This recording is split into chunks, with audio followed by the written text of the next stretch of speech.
Alléluia. Gloire à Dieu.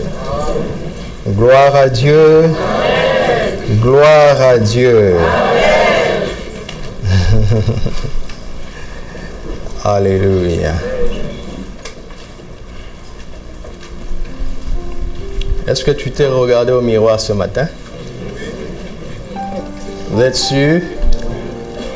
Et qu'est-ce que vous avez vu? Hein? Un esprit, hein? C'est tout ce que vous avez vu. C'est inquiétant, ça. Qu'est-ce que vous avez vu? Un esprit juste en voie vers la perfection. Alléluia.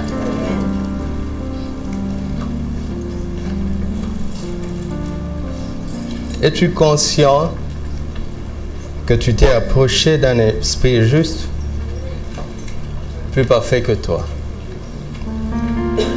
Est-ce que tu en es conscient?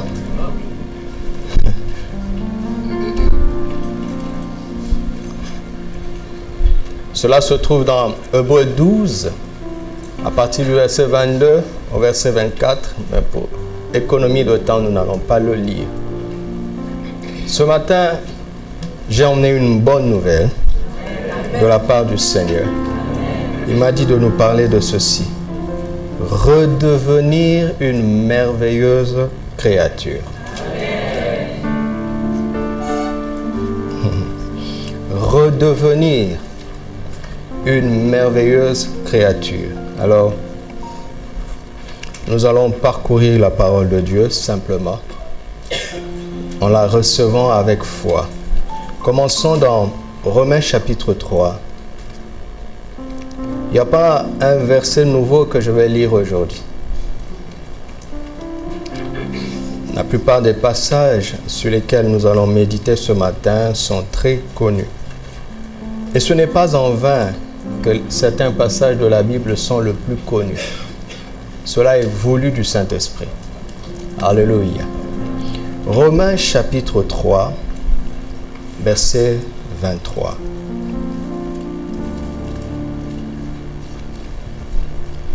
J'aimerais que vous vous organisiez pour me mettre un chrono ici. Parce que entre finir à juste ou à 30, parfois je me mélange. C'est pour ça que je déborde, parfois. Donc vous me mettrez un chrono ici, un joli chrono, hein, glorieux. Hein? Parce qu'avec les aiguilles et les deux cultes, et mon esprit qui est rempli de la parole, parfois je perds un peu les repères. Car tous, donc il n'y a pas d'exception, n'est-ce pas? Tous ont péché et ils sont privés de quoi? Le péché nous a privés de quoi?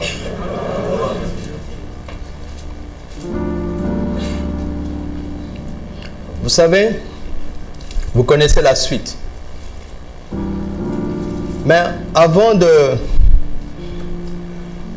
Pour pouvoir bien apprécier ce que tu as retrouvé, quand tu l'as retrouvé, il faut d'abord savoir ce que tu as perdu. Non? Parce que si tu ne sais pas ce que tu as perdu, tu es déjà mal placé pour retrouver. Et si tu ne connais pas la valeur de ce que tu as perdu, ta joie sera limitée quand tu vas la retrouver. Je donne un exemple. Qui d'entre nous a déjà fait un deuil parce qu'il a perdu un stylo? Hein? Je sais que vous êtes très intelligent. Moi, je suis comme un enfant. Donc, on va parler le langage des enfants de Dieu. Qui d'entre nous a déjà fait un deuil quand il a perdu un stylo? Si là, pendant que le message vient de commencer, et tu te rends compte que ton frère a ouvert son sac et dit « Waouh, j'ai oublié mon stylo ». Et que tu lui tendes un autre stylo parce que tu en avais deux, qu'est-ce qu'il va dire? Merci. En fait, il aurait pu même ne pas le dire. Mais quand tu perds un proche, quand tu perds un parent, quand tu perds quelqu'un de proche, qu'est-ce que tu fais? Tu pleures, n'est-ce pas? Et si on te le rend, cette personne que tu aimes, qu'est-ce que tu fais? Tu vas dire merci. Non, c'est ce que tu vas faire. Pourquoi? Pourquoi? Parce que là, tu connais la valeur de ce que tu as perdu. Et surtout si ce que tu avais perdu est irremplaçable. Et qu'il n'y a aucun espoir de le retrouver. Et que l'on vienne te donner la même chose. Ta joie sera comment? Elle sera comment? Plus grande. Alléluia. Qu'est-ce que Jésus est venu faire sur la terre? Qu'est-ce qu'il est venu redonner à l'humanité? Quoi? La gloire que l'homme avait perdue à cause du péché.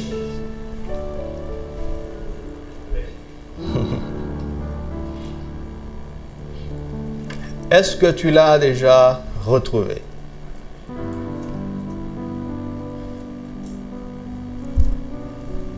Jésus est-il dans la vie de quelqu'un?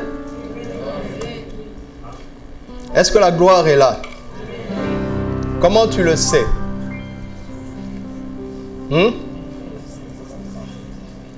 Je ne veux pas écouter vos réponses. Mais vous faites bien de répondre.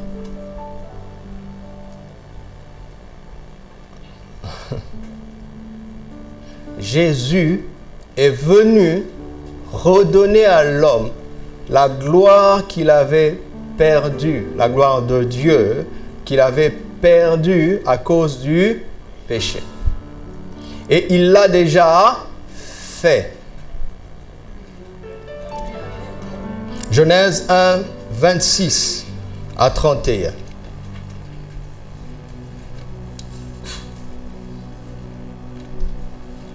Je veux que vous souligniez les verbes que Dieu utilise. Puis Dieu dit, faisons l'homme à notre image, selon notre ressemblance, et qu'il domine sur les poissons de la mer, sur les oiseaux du ciel, sur le bétail, sur toute la terre, et sur tous les reptiles qui rampent sur la terre. Dieu créa l'homme à son image. Il le créa à l'image de Dieu. Il créa l'homme et la femme. Dieu les bénit. Et Dieu leur dit, soyez féconds, multipliez, remplissez la terre et l'assujettissez, et dominez sur les poissons de la mer, sur les oiseaux du ciel et sur tout animal qui se meut sur la terre. Et Dieu dit, voici je vous donne toute herbe portant de la semence et qui est à la surface de toute la terre, et tout arbre ayant en lui du fruit d'arbre et portant de la semence. Ce sera votre nourriture. Et à tout animal de la terre, à tout oiseau du ciel, et à tout ce qui se meut sur la terre, ayant en soi un souffle de vie, je donne toute herbe verte pour nourriture. Et cela fut ainsi. Dieu vit tout ce qu'il avait fait, et voici, cela était très bon.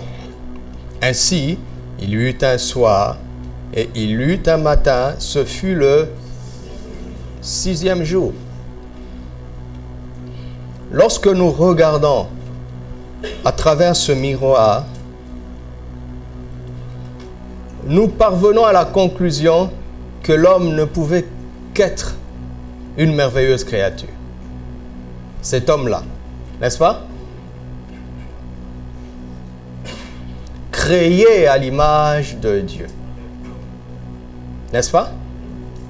Il ne pouvait qu'être une merveilleuse créature.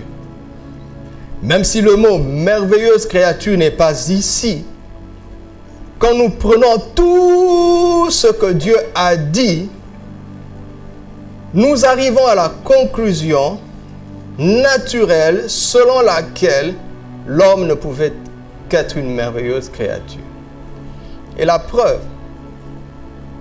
son existence a produit dans le cœur de Dieu une totale satisfaction.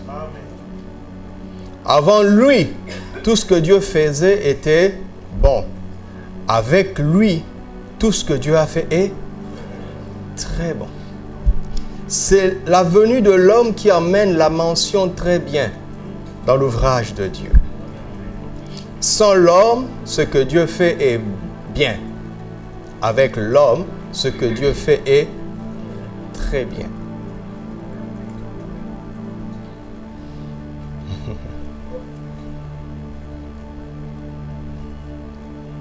Chapitre 2, verset 7. L'Éternel Dieu forma l'homme de la poussière de la terre. Il souffla dans ses narines un souffle de vie, et l'homme devint un être vivant. Puis l'Éternel Dieu planta un jardin en Éden du côté de l'Orient, et il y mit qui? Lequel des hommes? Celui qu'il avait formé. Verset 25. L'homme et la femme étaient tous de nus, et ils n'en avaient point honte. Chapitre 3, verset 6. La femme vit que l'arbre était bon à manger et agréable à la vue, et qu'il était précieux pour ouvrir l'intelligence. Elle prit de son fruit et en mangea. Elle en donna aussi à son mari. À son mari, hein? Vous avez vu ça? Qui était auprès d'elle, et il en mangea. Les yeux de l'un et de l'autre s'ouvrirent, et ils connurent qu'ils étaient nus, et ayant cousu des feuilles de figuier, ils s'en firent des ceintures. La honte vient maintenant dans leur vie. Alors ils entendirent la voix de l'Éternel Dieu qui parcourait le jardin vers le soir, parce qu'ils étaient dans la cité de Dieu. Sa voix est là-bas dans sa cité. Et l'homme et sa femme se cachèrent loin de la face de l'Éternel Dieu, au milieu des arbres du jardin. Mais l'Éternel Dieu appela l'homme et lui dit, « Où es-tu » Il répondit, « J'ai entendu ta voix dans le jardin et j'ai eu peur parce que je suis nu et je me suis caché. » J'ai eu peur. Après la honte vient la peur. Et l'Éternel Dieu dit, « Qui t'a dit que tu es nu ?» Qu'est-ce qu'il dit? Voilà. Comment? Qui t'a inscrit dans cette école-là?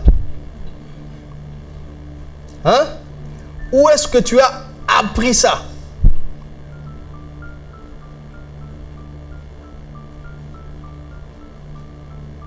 Vous savez, si tu acquiers quelque chose par l'apprentissage, cela veut dire que cette chose n'est pas facile à acquérir. Oui ou non? Cela veut dire qu'il y a une information qui est en dehors de toi et qui n'est pas naturelle pour toi. C'est une information qui est difficile pour toi, que tu ne peux pas saisir après une simple phrase. N'est-ce pas? Et il faut qu'on te l'inculque et qu'on te l'apprenne. Là où l'homme était, ça, Seigneur, aide-moi. Sa conscience de la nudité n'était pas un problème. Vous m'entendez? Parfois, nous les prédicateurs, nous voulons forcer les choses. Nous les prédicateurs, nous avons dit qu'avant le péché, Adam et Ève étaient couverts de la gloire de Dieu. C'est pour cela qu'ils n'avaient pas honte. Ils n'avaient pas honte. Et quand ils ont péché, la gloire de Dieu est partie. Et ils ont eu honte. Non, ce n'est pas vrai. Parce que avant Genèse 3, le tout dernier verset de Genèse 2, c'est-à-dire la dernière mention, la dernière description de la vie de l'homme avant le péché, était une vie sans honte, alors qu'ils savaient qu'ils étaient nus. L'information de la nudité ne produisait pas en eux la honte. D'accord? Alors, il fallait qu'on leur apprenne autre chose. Il ne suffisait pas de le lui dire une fois. Parce que l'apprentissage ne se fait pas en une minute, en une seule déclaration. Est-ce que vous me suivez? Ils ont appris autre chose.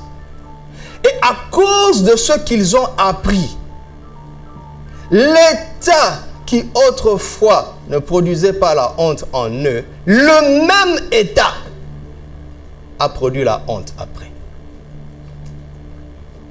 Son apparence extérieure n'a pas changé, mais l'information intérieure a changé. Vous me suivez?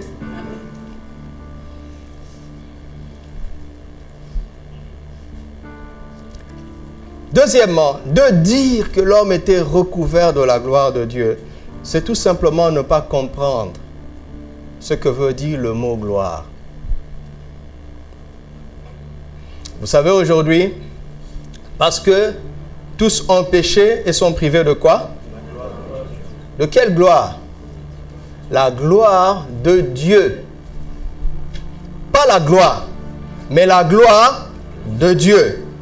Parce qu'il y a la gloire du monde, il y a la gloire des hommes. La gloire de Dieu ne fonctionne pas de la même manière que la gloire des hommes. D'accord? Par exemple, l'homme fonctionne par l'apparence, n'est-ce pas? On a tendance à respecter celui qui est mieux habillé que l'autre, celui qui a une meilleure voiture que l'autre, celui qui habite dans un quartier plus riche que l'autre, à cause de l'apparence. La gloire du monde, elle est apparente. Mais ce n'est pas la gloire tout court que nous avons perdue à cause du péché. C'est quelle gloire? La gloire de Dieu. La gloire de Dieu, c'est ce qui se trouve au plus profond de lui, qui explique qu'il est ce qu'il est. Vous m'entendez? Est-ce que vous m'entendez? Est-ce que vous me suivez?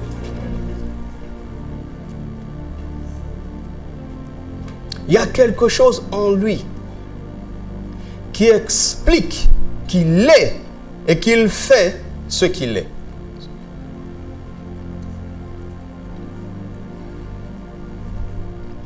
Et c'est ça que l'homme a perdu.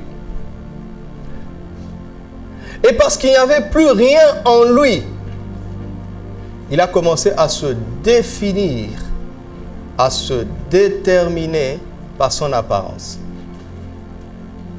Vous me suivez?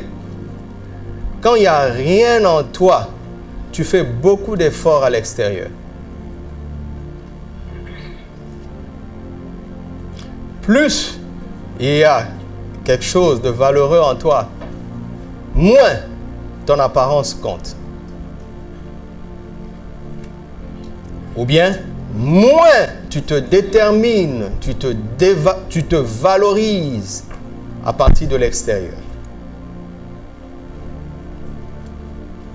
Est-ce que vous êtes d'accord avec ça?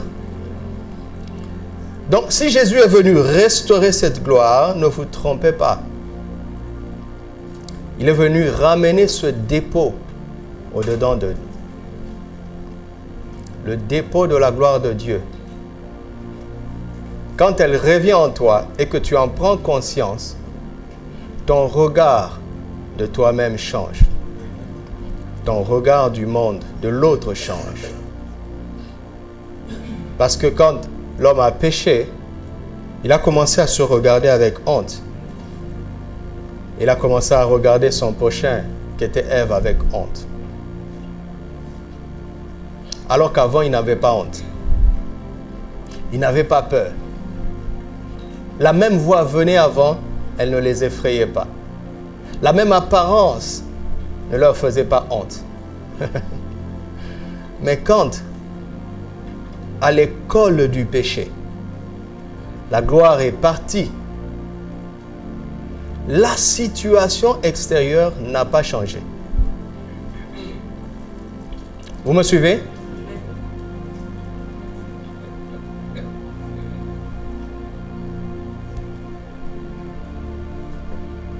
C'est pour ça que nous ne voulons plus connaître personne selon la chair. Nous allons au fond des choses. Parce que tant que nous ne prenons pas conscience de ça, nous ne pourrons pas vivre la vie divine qui est déjà revenue en nous grâce à Jésus-Christ.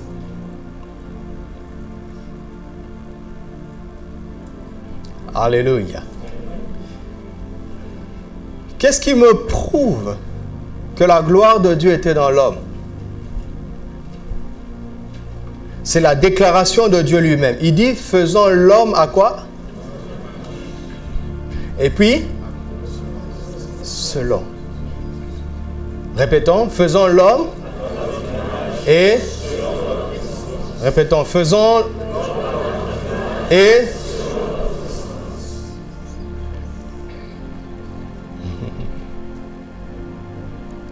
Il y a deux mots là, image et ressemblance.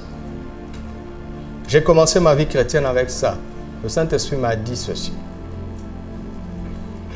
Quand Dieu a créé l'homme, il voulait que deux choses se passent. Il voulait que quand il se tient devant l'homme, qu'il puisse dire, il est à mon image. Et quand la création se tient devant l'homme, qui disent, il ressemble à Dieu.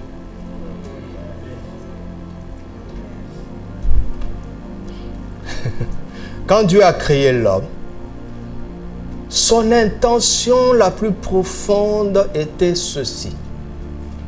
Que quand il se tient devant l'homme, qu'il ait la sensation d'être face à un miroir.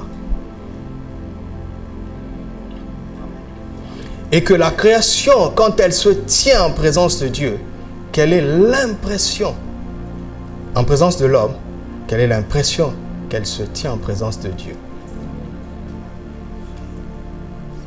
Il ressemble à Dieu. Il est comme moi, dit Dieu. Alléluia. Mais ça commence par quoi?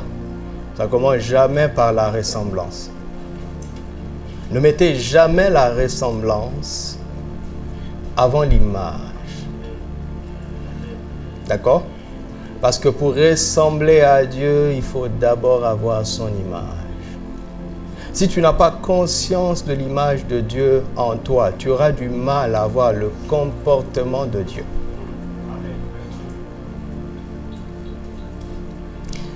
S'il y a un comportement en toi dont tu sais qui ne convient pas à Dieu et que tu luttes pour le changer, voici la bonne nouvelle.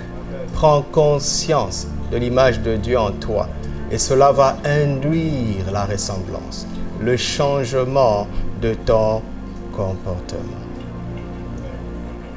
Tu ne peux pas être mieux que ce que tu penses être, à moins que tu sois un hypocrite, un acteur de théâtre.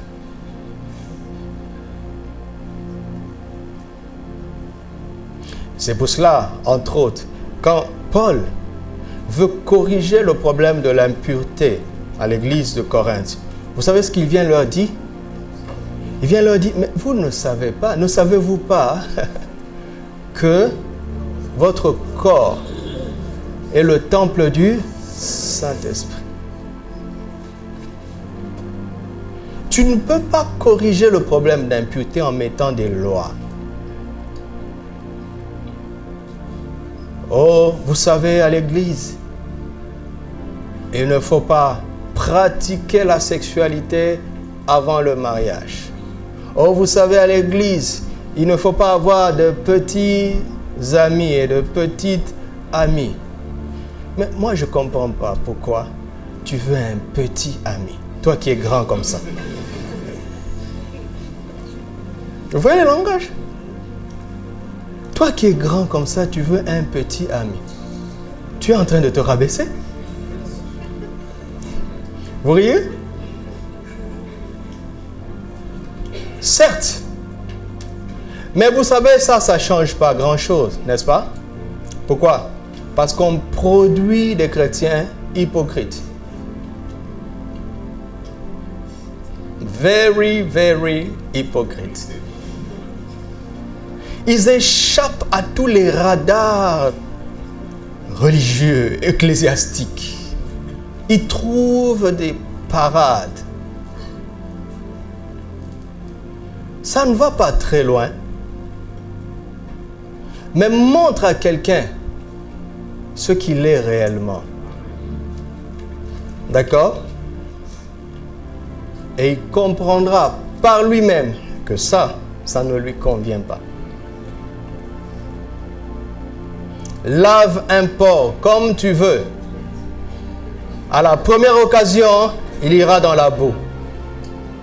Mais si, par la grâce de Dieu, tu as le pouvoir de transformer un porc en agneau, les choses changent.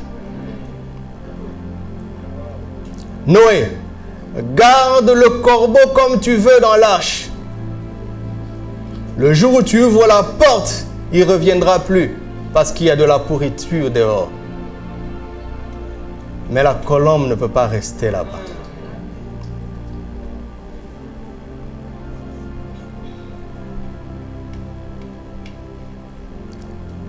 Avant de rencontrer Christ, le diable s'est arrangé pour que tous nous ayons une piètre image de nous-mêmes. Soit tu as une piètre image de toi-même, soit tu te valorises par des choses extérieures. Tous.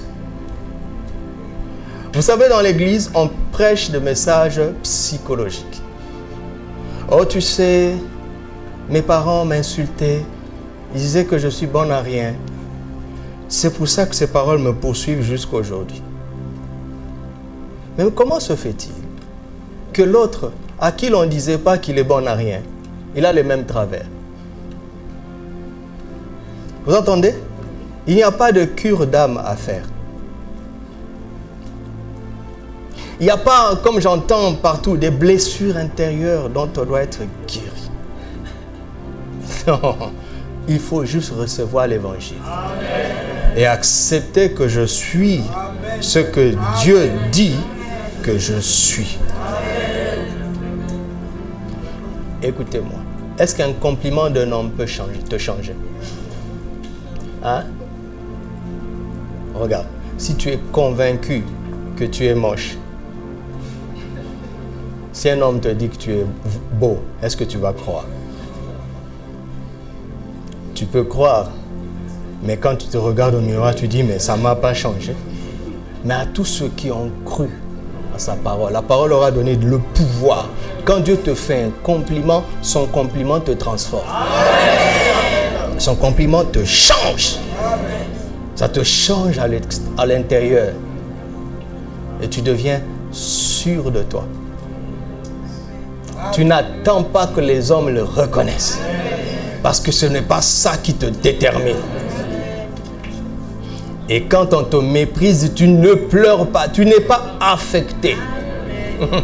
Parce qu'il n'appartient pas à un homme de décider de qui tu dois être. Il n'appartient pas à une circonstance de décider de qui tu dois être. Il n'appartient pas à une politique, à une nation de décider de qui tu dois être.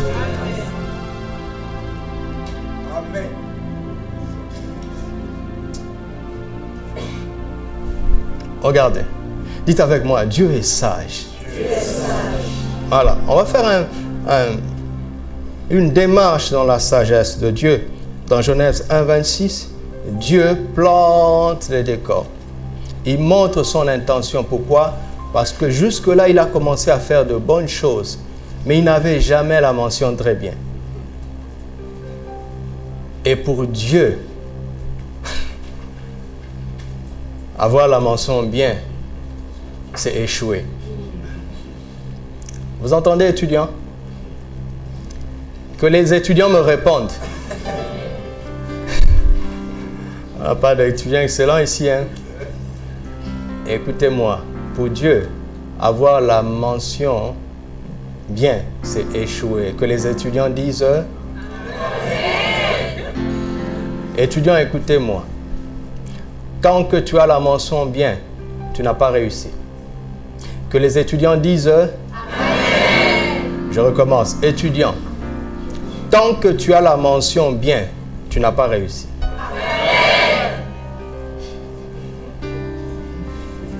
D'où je tiens ça? Parce que j'ai envie de le dire, oui. Mais ça n'a pas de puissance. La puissance est dans l'évangile, dans la parole de Dieu. Vous connaissez Daniel, n'est-ce pas? Ils étaient inscrits dans une fac de lettres. Ce n'étaient pas des ingénieurs. Vous lisez la Bible, non? Ce n'est pas les matheux qui sont les plus intelligents. Parce que ce monde t'a fait croire que si tu n'es pas bon en maths, tu n'es pas intelligent. Ils étaient inscrits dans une fac des lettres. Vous entendez? Non, les meilleurs vont dans les écoles d'ingénieurs. Les moyens vont dans les facs de droit. Laisse-les penser comme ça. Mais toi, tu sais ce que tu vaux. Après 3 années de cours, ils étaient 10 fois supérieurs. N'est-ce pas? Est-ce que c'est vrai ce que je dis? Ils étaient trouvés 10 fois supérieurs. N'est-ce pas? Qu'est-ce que cela veut dire? Quand il y avait examen et que Daniel et ses amis avaient 20 sur 20, les autres avaient combien? Vous ne voulez pas répondre, hein? Les autres avaient combien? Mais on a dit 10 fois supérieur. Pour dire 10 fois supérieur, il faut le mesurer. Ils auraient pu dire 8 fois supérieur, 5 fois supérieur. On est toujours à l'église. Alléluia. Coucou. On est à l'église. Quand eux, ils avaient 20, les autres avaient combien?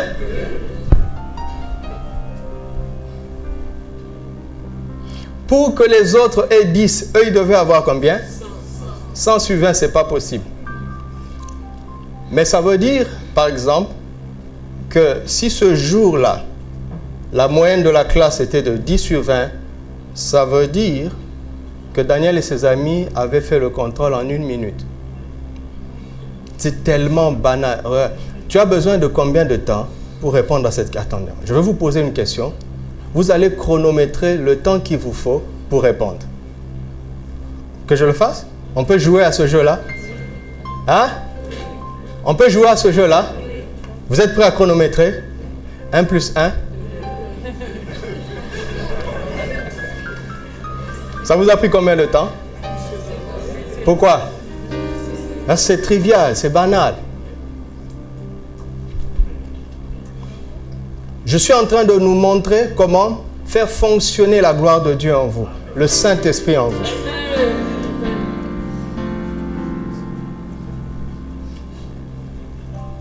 J'avais toujours la mention très bien. Vous savez pourquoi? Parce que j'ai reçu Jésus à 6 ans. Oh non, c'est un surdoué. Non, non, non. Moi, je n'opère pas au niveau des surdoués. Ça, c'est pour les humains. L'esprit de sagesse et d'intelligence.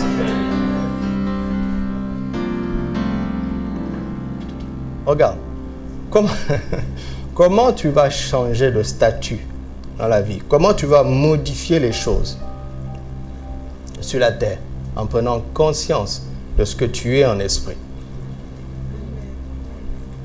Et la Bible dit, celui qui s'attache au Seigneur devient avec lui quoi? Devient avec lui quoi? Cela veut dire que devant une feuille d'examen, tu peux dire au Saint-Esprit, résous ça. Mais si tu es chrétien et que tu opères dans la chair, tu vas être réduit à l'intelligence humaine.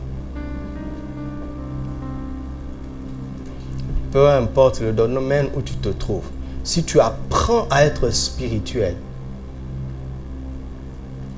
tu laisseras l'Esprit de Dieu résoudre les problèmes à la place de ton esprit, pas à la place de ton raisonnement. Le Saint-Esprit n'est jamais venu remplacer nos raisonnements, notre intelligence naturelle, nos capacités naturelles. Le Saint-Esprit est venu remplacer notre esprit. Amen. Quand on est de nouveau.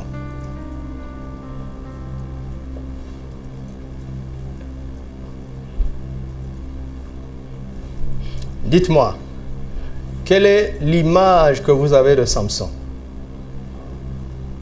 Il devait être musclé, n'est-ce pas? Extrêmement musclé. C'est ça? Ok. Prenons Arnold Schwarzenegger. Quand il était champion du monde de bodybuilding. Est-ce qu'il était capable de tuer 3000 hommes avec une mâchoire d'âme? Vous serez surpris au ciel. Quand l'Esprit va vous montrer le film de Samson, vous direz, j'ai du mal à croire. Samson était comme moi.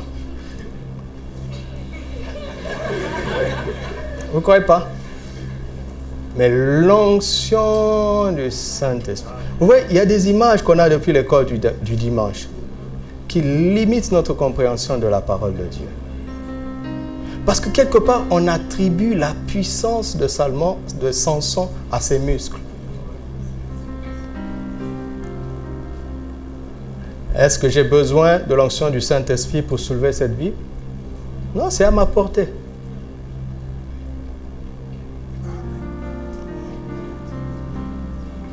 Ah, excusez-moi, en tout cas, moi, je suis comme ça. Surtout pour ceux qui sont là pour la première fois. C'est ça mon regard de la Bible.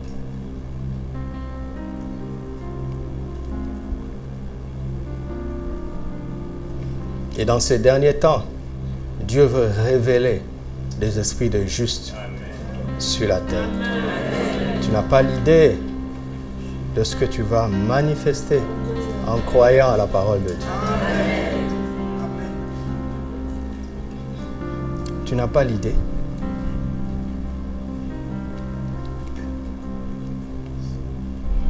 Je suis un peu en colère. Ai-je le droit?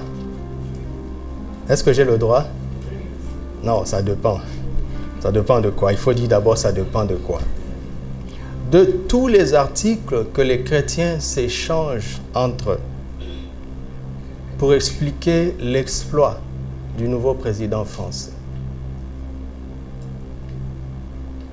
À 39 ans, il a balayé les partis qui étaient ancrés depuis des décennies. Et disent un tel exploit ne s'explique que dans la mesure où il a un mandat des francs-maçons. C'est peut-être vrai, mais si les francs-maçons peuvent faire ça, le Saint-Esprit peut faire quoi? Hein? Hein? Quelle est ton attente de ce que l'Esprit de Dieu pourrait faire avec toi et avec moi? Oui, on parle à partir de la parole de Dieu. Mais ce qui bloque l'œuvre de Dieu, l'œuvre de l'Esprit de Dieu en nous, ce n'est pas le fait que nous soyons nés de nouveau, mais c'est le fait que nous ne prenions pas conscience que nous sommes des esprits justes, en voie vers la perfection. Pour ceux qui n'étaient pas là ces 2-3 derniers dimanches, c'est dans Hébreux 12, versets 22 à 24. Pendant que je parle, relis-le. Vous vous êtes approchés de la montagne de Sion, de la cité du Dieu vivant, de la nouvelle Jérusalem, des myriades que forment le cœur des anges, des esprits des justes parvenus à la perfection. Et qui sont ces esprits de justes? Remonte au verset 9 et 10. Et là, vous voyez qu'on dit, si nos pères selon la chair nous ont châtiés, à plus forte raison, le Père des esprits. Dieu est le Père des esprits. Il se reproduit selon sa nature. Dieu est esprit, ses enfants sont des esprits. Les chrétiens les plus charismatiques diront ces enfants sont spirituels. Nous ne sommes pas charismatiques. Nous ne sommes pas pentecôtistes. Nous ne sommes pas évangéliques. Nous sommes bibliques. Les plus charismatiques oseront dire que nous sommes spirituels parce que tu sais, il ne faut pas choquer les gens. Vous vous rendez compte que nous redisons la parole de Dieu par peur des hommes. Mais quelle folie! Mais c'est une folie! Je suis un enfant de Dieu, je suis un esprit juste. Mais tu peux fonctionner dans la chair. Et quand tu fonctionnes dans la chair, tu as beau être un enfant de Dieu, mais tu fonctionnes avec la force de l'homme, avec la capacité de l'homme. C'est juste ça notre problème. Nous ne savons pas comment puiser dans notre potentiel spirituel. Notre foi consiste à adorer Dieu seulement et à maintenir, à préserver l'assurance du salut. Mais dans les choses de la vie de tous les jours, nous ne savons pas comment puiser dans notre potentiel spirituel pour répondre aux défis réels de la vie. Vous m'entendez?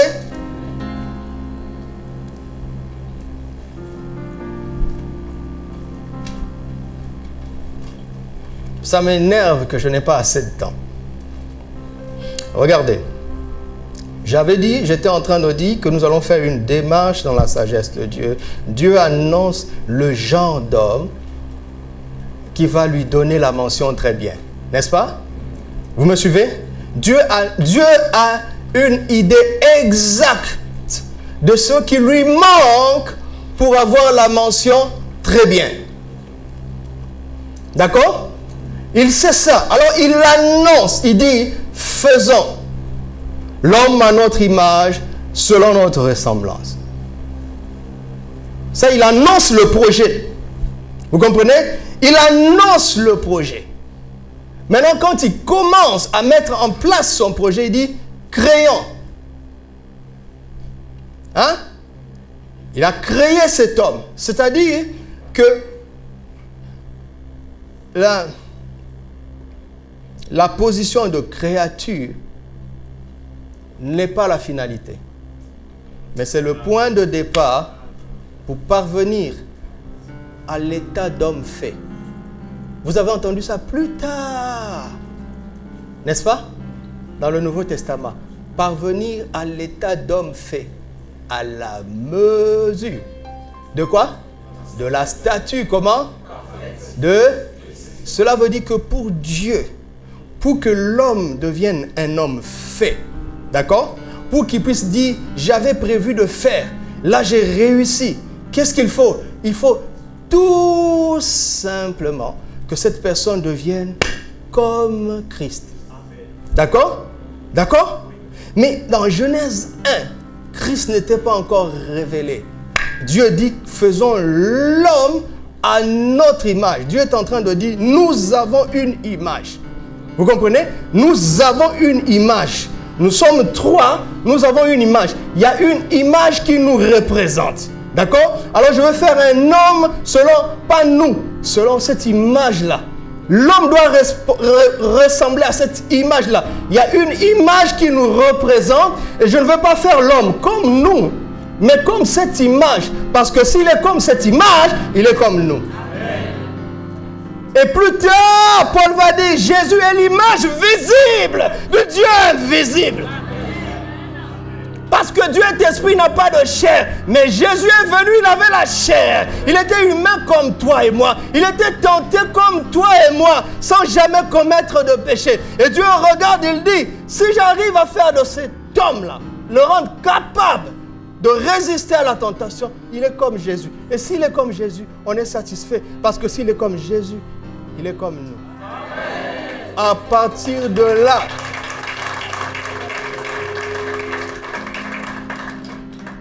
vous avez bien fait d'acclamer. Vous savez que vous ne m'acclamez pas, n'est-ce pas? À partir de là, j'oublie la religion chrétienne. Matthieu, Marc, Luc et Jean deviennent mon projet de vie.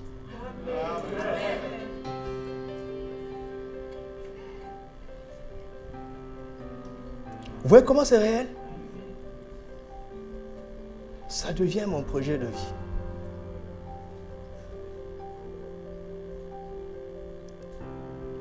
Est-ce que vous savez?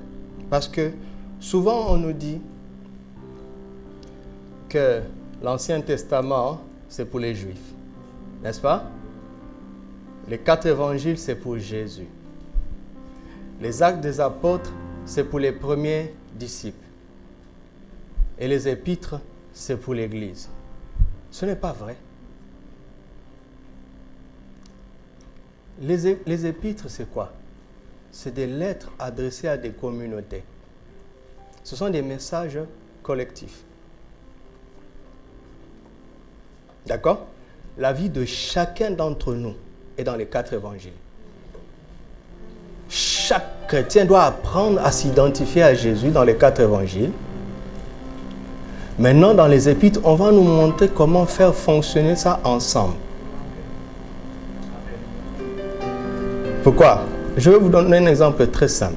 Par exemple, si chacun d'entre nous s'identifie tellement à Christ pour comprendre que l'Esprit de Dieu est en lui, qu'il est né de l'Esprit, les dons spirituels deviennent naturels. Par exemple, notamment la prophétie. On n'a pas besoin de beaucoup d'efforts pour saisir ce que Dieu veut et le dire. Par contre, si ça devient évident pour chacun d'entre nous, le manque de sagesse peut emmener la cacophonie au culte. Parce que tout le monde a capté un message. Et ça peut créer de la cacophonie. Pas parce que les prophéties sont fausses, mais parce qu'il faut les inscrire dans un ordre communautaire. Là, l'épître aux Corinthiens vient mettre de l'ordre. Et il vous montre dans 1 Corinthiens 14 comment procéder.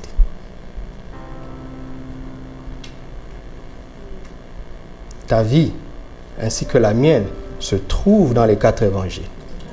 Les épîtres, c'est notre vie communautaire.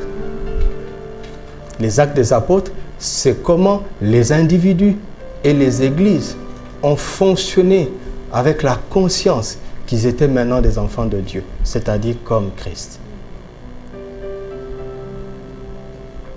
Amen. Et quand tu commences à observer ça, tu vois que Christ nous apprend d'abord la patience. 30 ans, il n'a fait aucun miracle. Pourquoi? Il dit, écoutez, Dieu, ce n'est pas celui qui fait des miracles. Dieu, c'est celui qui est digne d'adoration. C'est ça la définition de Dieu. Non?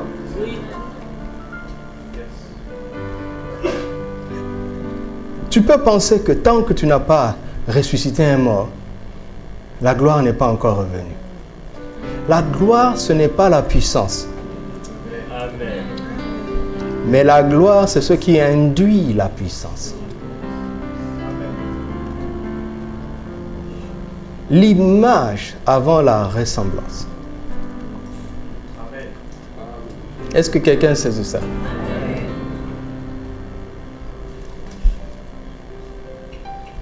Genèse chapitre 5, versets 1 à 2. Voici la postérité d'Adam.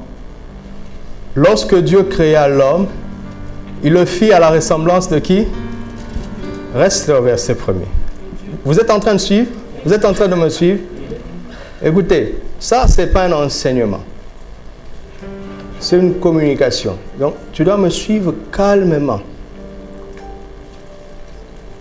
C'est le genre de message qui ne te laisse plus de prétexte après. Parce que ça va être simple et clair. Si tu as cru, tu vas le vivre. Si tu n'as pas cru, tu ne vas pas le vivre. Si tu ne le vis pas, ce que tu n'as pas cru. D'accord? C'est pour ça que les chrétiens aiment les prédicateurs qui viennent blablabla. À la fin, c'était comment? Oh, le message était chaud. Oui. Est-ce qu'il a dit quoi? C'était fort, je vous assure, c'était fort. Oui, il a dit quoi? C'était fort, je t'assure. Tu aurais dû être là.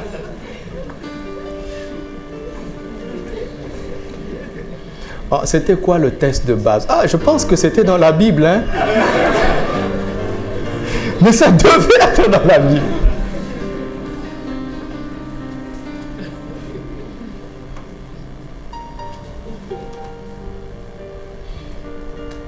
Un frère m'a envoyé un message, il m'a envoyé un mail, il m'a dit, pasteur, il y a tel serviteur de Dieu, on m'a parlé de lui, mais je ne le connaissais pas avant. Il est en train de dire le genre de choses que tu partages ces derniers temps. C'est normal. Écoutez, si ce que je te dis te semble nouveau, ne commets pas l'erreur de penser que j'amène des révélations. Des millions de gens ont dit ça avant moi. Et si Jésus ne vient pas, des millions le diront après moi. Écoute, quand tu découvres quelque chose dans la Bible, c'est nouveau pour toi, mais tu n'es pas le premier. Vous entendez? Parce qu'il y a beaucoup de prédicateurs qui vont germer ici. Vous n'avez pas reçu. Passez à côté comme ça. Ou bien vous ne le voulez pas, vous avez le droit. Mais attention! La manière dont je prie, tu auras du mal à échapper.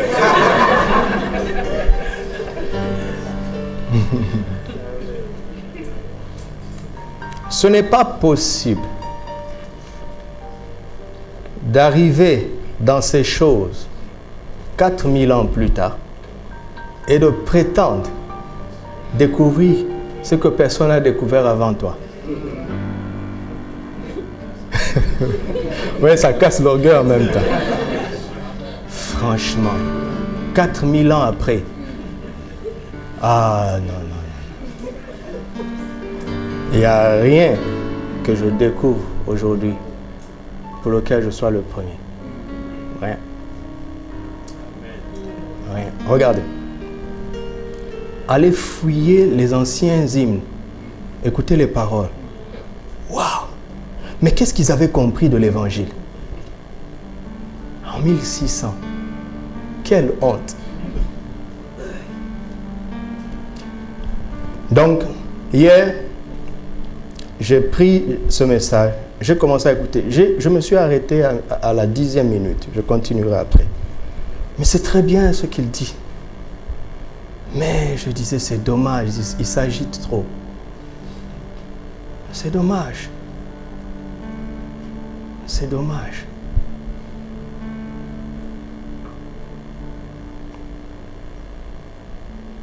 Non? Non? Quand tu parles trop calmement, il n'y a pas l'onction. Je ne suis pas en train de dire que les autres prédicateurs doivent parler comme moi. Mais il est de ces messages où tu dois prier toi-même pour avoir la tempérance. Il y a de ces choses où il ne faut pas passer vite. C'est trop précieux pour aller vite. Parce que peut-être qu'on n'y reviendra pas. Et je veux peut-être considérer que vous savez.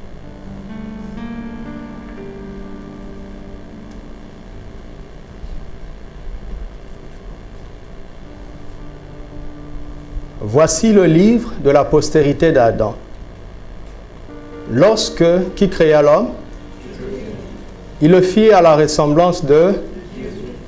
Arrête-toi là. En bon français, qu'est-ce qu'on doit dire? Vous avez oublié le français? Vous voulez que je prêche en langue? En bon français, qu'est-ce qu'on doit dire? Il le fit à sa ressemblance. Si on avait dit ça, on comprendrait qu'il s'agit de la ressemblance de Dieu, n'est-ce pas? Mais pourquoi il parle comme ça? Regardez le verset 2. Il créa l'homme et la femme, il les bénit et il les appela du nom d'homme lorsqu'il fut créé. Continue.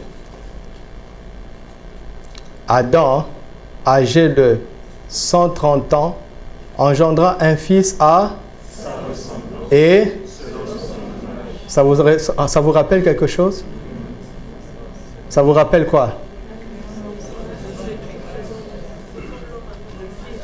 Le mandat, écoutez-moi, le mandat que Adam avait reçu, d'accord?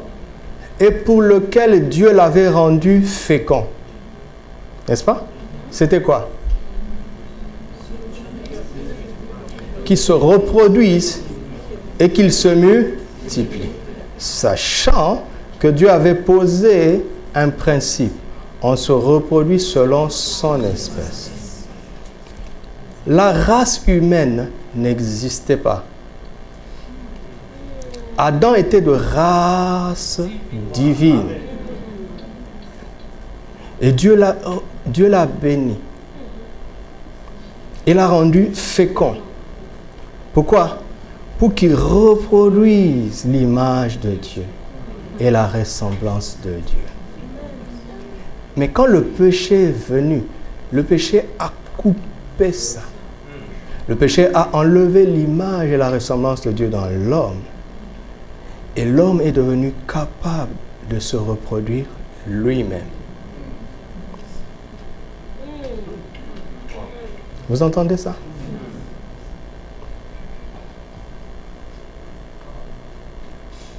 Alors qu'avant, ok, avant, il avait le privilège de reproduire Dieu. Écoutez-moi, l'homme a toujours été de race divine jusqu'à ce que vienne le péché.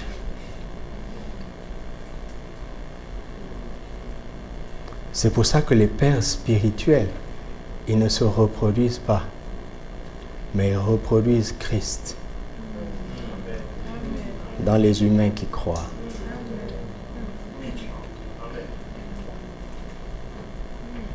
On n'a pas besoin de trop s'agiter si on ne comprend pas le commencement. D'accord? Ça, c'est le premier cours de notre future école de théologie. On n'a pas le droit de prêcher si on n'a pas compris ça.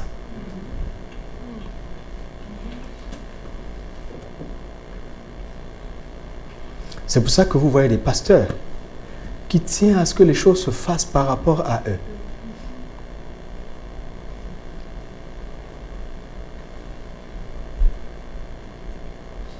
Non. L'Église est là pour manifester Christ dans la vie de ceux qui croient. Et cette capacité, elle est surnaturelle. Elle est impossible humainement. Un père spirituel, c'est celui qui est en train de faire de toi un esprit juste, qui est en train de te rendre plus parfait, qui est en train de t'aider à grandir spirituellement. C'est ça un père spirituel. Un père spirituel, ce n'est pas un pasteur. Ce n'est pas un évangéliste. Ce n'est pas quelqu'un qui t'a conduit à Christ. Celui qui t'a conduit à Christ est un témoin.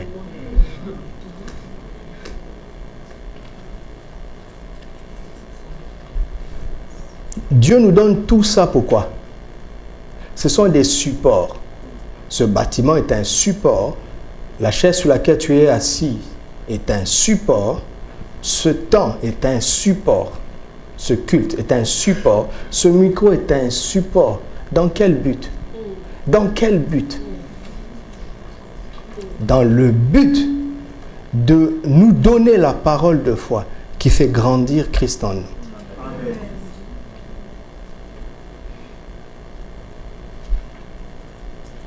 Maintenant, pour y parvenir, regardez la sagesse de Dieu. Pour y parvenir, vous voyez que c'est en moi ce que je vous dis. C'est en moi. Pour y parvenir, Dieu, qui a un but de faire de nous des hommes faits, d'accord? Il commence par créer. Il termine par former. Former veut dire quoi? C'est donner une forme.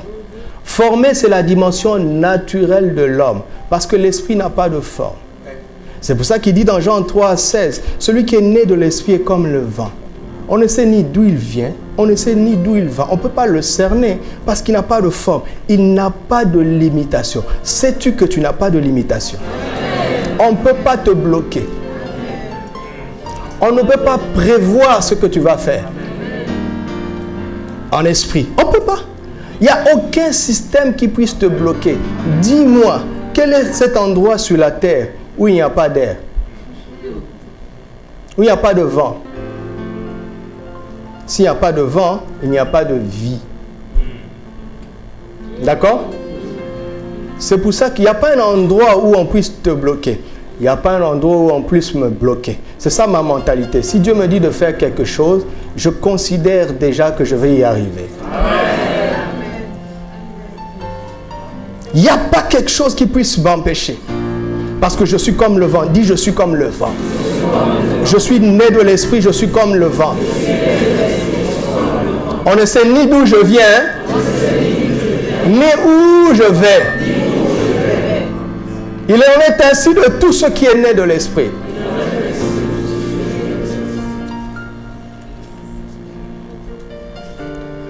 Dans la chair, vous pouvez déterminer mon alpha. Et le jour où je partirai, vous pourrez déterminer mon oméga. Mais pas dans l'esprit.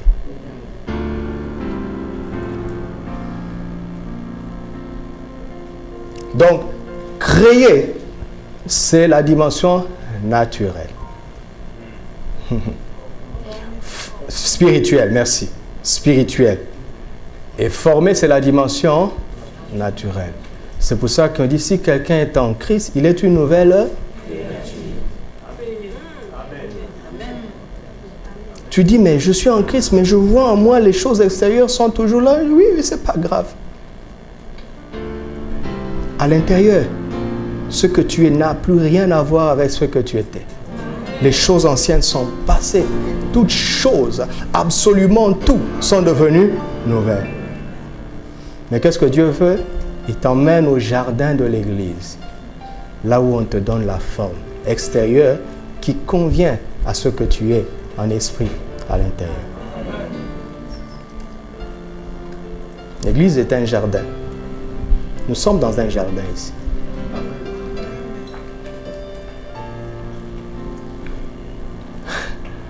Pour partir de la création à la formation, Dieu va utiliser des verbes puissants. Après avoir créé, qu'est-ce qu'il fait? Après, non. Il bénit. La bénédiction.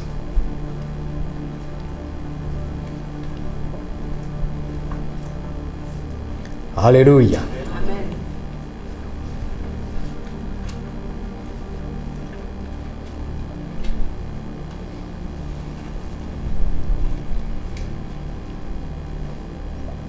La création, la bénédiction, la création plus la bénédiction plus la formation fera de toi un homme fait. Alléluia. La création, la bénédiction plus la formation fera de toi un homme fait. La création, la bénédiction plus la formation fera de toi un homme fait. Alléluia. Vous savez que l'homme est esprit, il a une âme, il habite dans un corps. N'est-ce pas? Il y a 3 dimensions. Si la création touche à son esprit, et que la formation touche à son corps, la bénédiction touche à quoi?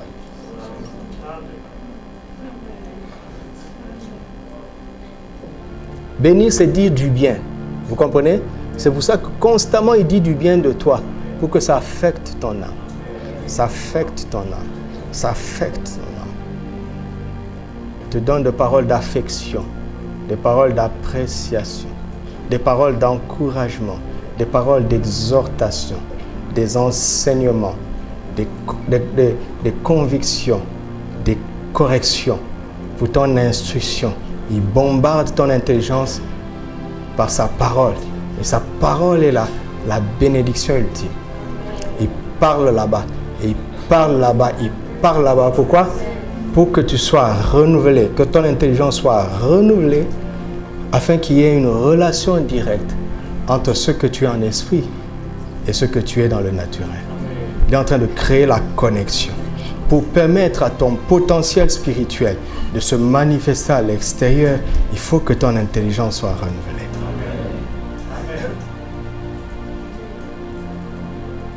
Vous entendez? C'est pour ça que ne vous fatiguez pas d'écouter la parole de Dieu. Écoutez la parole de Dieu. Écoutez la parole de Dieu. Écoutez de bons messages de foi. N'écoutez pas n'importe quoi. Bombardez votre âme de bons messages de la parole de Dieu. Des paroles de foi. Triez ceux qui entrent en vous. Triez les cantiques que vous écoutez. Soyez exigeants sur les paroles des chants que vous écoutez. Triez, regardez. Le diable qui est le prince de la puissance de l'air, c'est-à-dire le chef des médias.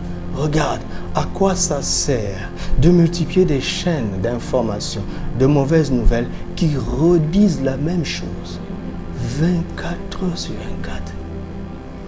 Mais je dis, mais comment ils sont ces journalistes-là?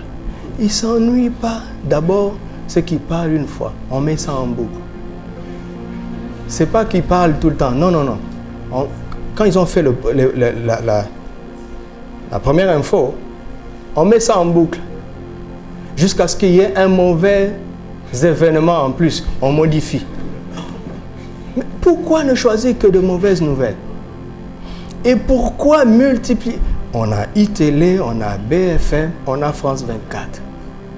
Mais un seul, ça suffit. Non. Il faut saturer le réseau de mauvaises nouvelles. Pourquoi? Parce que les mauvaises nouvelles emmènent la peur et la honte. Vous savez, la Bible est tellement puissante que vous m'emmenez ici n'importe quel docteur en politologie, en philosophie, en philologie, en sociologie, en cardiologie, en bactériologie, en impossibologie. Vous les emmenez là, je vais leur démontrer que peu importe le sujet, il y a deux problèmes, la honte et la peur.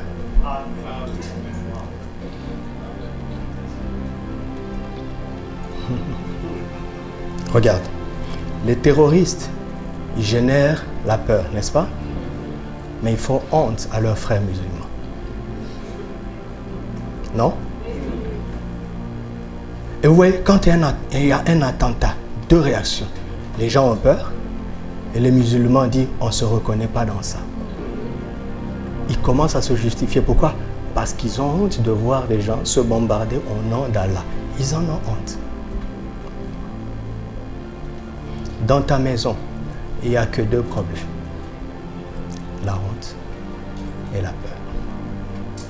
Dans ta vie, au quotidien, il n'y a que deux problèmes. La honte et la peur. Le jour où tu trouves un troisième, viens m'enseigner. Viens m'enseigner.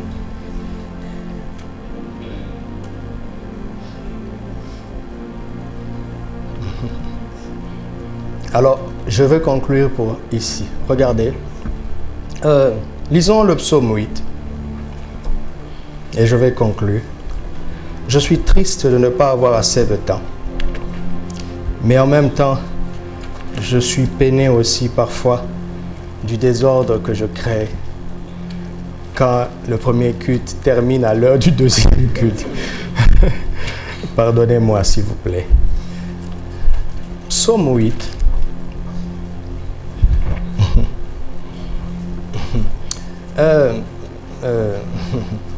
Bon, Psaume 8. On commence au premier verset pour en connaître l'auteur, n'est-ce pas? Au chef des chantres sur la guitite, ce qui est l'équivalent des guitares aujourd'hui. Psaume de David.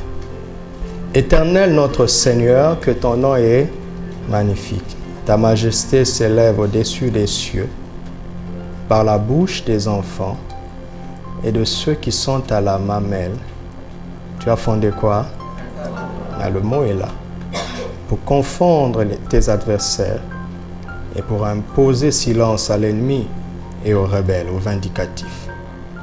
Quand je contemple les cieux, ouvrage de tes mains, la lune et les étoiles que tu as créées, qu'est-ce que l'homme? Il ne parle pas de lui, il parle de l'homme. Qu'est-ce que l'homme, donc y compris lui-même? Qu'est-ce que l'homme pour que tu te souviennes de lui? Et le Fils de l'homme pour que tu prennes garde à lui? Tu l'as fait de peu, inférieur à Dieu, et tu l'as couronné de gloire et de magnificence. Tu lui as donné quoi? Prenez le psaume 8, superposez-le avec Genèse 1, 26 à 31. Vous allez voir la compréhension de cet homme. Et avec le temps, je vais vous montrer qu'est-ce qu'il a fait pour qu'il comprenne les choses de cette façon. La domination, à partir de la domination, c'est vraiment, ça correspond bien à tout ce qui a été dit dans la suite. Sauf que David ne parle pas de l'image et de la ressemblance, mais il les remplace par la gloire. Vous avez vu? Il dit au verset 6b, et tu l'as couronné de gloire et de magnificence. Et, vous comprenez? Et Dieu a couronné de gloire et de magnificence cet homme qu'il a fait de peu inférieur à Dieu. Il m'a dit, sonne la trompette. Je suis en train de vous faire entrer dans une dimension de gloire. Les choses que l'œil n'a point vues, que l'oreille n'a point entendues, qui ne sont point montées dans le cœur de l'homme. Dieu nous les a révélées par l'Esprit. C'est au passé. Ça veut dire quoi? L'Esprit a déjà emmené ça en toi. Mais bientôt, ton âme va en prendre conscience. Et tu vas opérer dans notre génération. Mais il dit avant ça, c'est que Dieu donne sa gloire à celui qui est conscient qu'il est comme lui, mais de peu inférieur à lui. Ce petit chouïa-là, dans la dimension spirituelle, est très importante. Regardez, 10% de 10 dirhams, c'est 1 dirham. C'est pas grand-chose, n'est-ce pas? Mais 10% de 1000 milliards, c'est quoi? C'est 100 milliards. Le peu là, vous voyez, le petit chouïa là, il faut le projeter dans la dimension éternelle.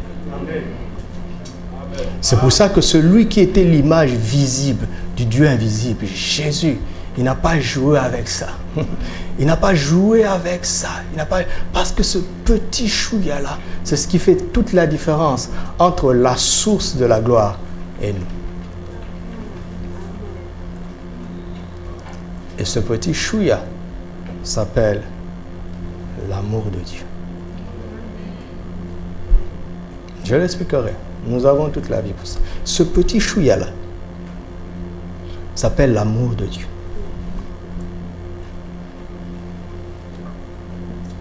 L'amour. Aimer Dieu. Pourquoi? Jésus a dit, si vous m'aimez, gardez mes commandes. L'amour de Dieu. J'allais parler de la crainte de Dieu, mais non, laissez ça à Moïse. L'amour de Dieu. Le torrent de Juillet va parler de ça. Nous allons parler de la pureté, de la sainteté. Mais ce qui donne la force, ce qui rend possible cela, c'est d'aimer Dieu.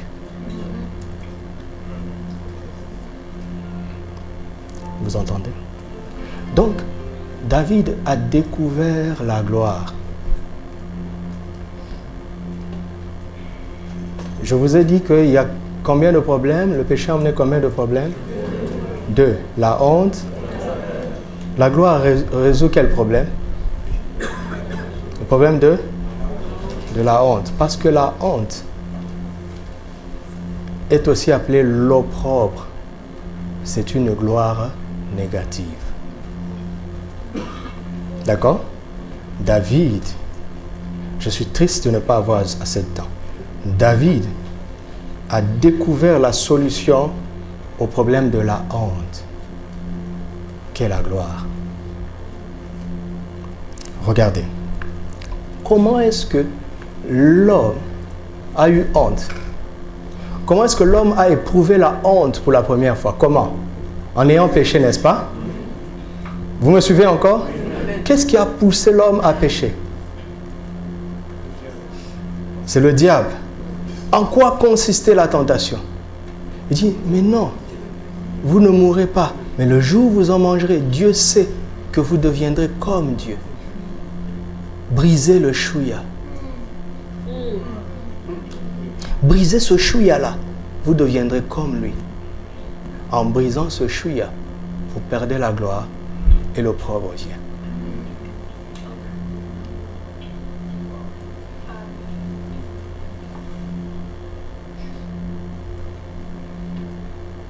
Pourquoi je parle ainsi? Parce que l'Esprit a ramené déjà déposé la gloire dans ton esprit. Mais il faut qu'on sache comment le décanter, le déclencher, le manifester. C'est comment? C'est comment? C'est comment la solution? En aimant Dieu.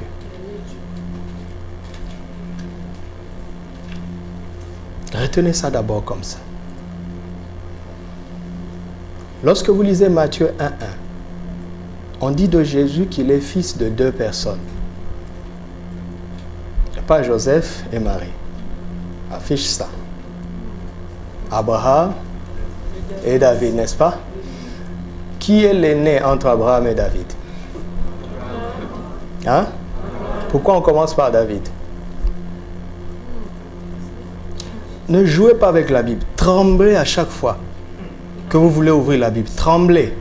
Ne jouez pas avec ça. C'est pas logique.